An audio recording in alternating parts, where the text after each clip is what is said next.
Leo bwana, binti walioka tarehe 19 hii ya mwezi wa pili, mwezi wa Ramadhani, chungu mosi, lakini vile vile Kwaresma leo tunaendelea nao. Leo nilipata bahati ya kuwa moja kati ya watu waliosherehekea birthday ya ndugu yangu Miriam Odemba. Happy birthday to you. Na kutakia heri na baraka tele, na nakushukuru sana kwa sababu siku ya leo katika watu ambao aliamua kusherehekea nao ni hapa Salvation Army, ambapo kuna watoto yatima wanalelewa hapa. Kwa hiyo akasema, binti walioka na kuamini, najua unapika ndugu yangu, dadangu, wapika chakula chako, najua pilau lako lile nalionaga Insta nalipenda, naomba unipikie watoto wangu nifurahi nao kwenye sikukuu hii ya birthday yangu.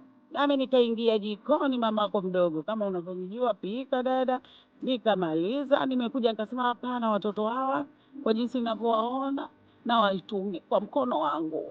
Basi pika, nikawahudumia, nikawapakulia, nikawamalizia, tumekula wote.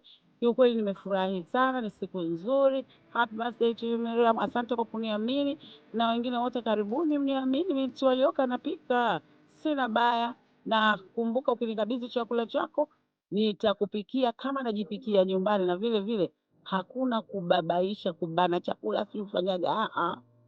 Napika ushibe na ufurahie taste na kila kitu. Karibu sana.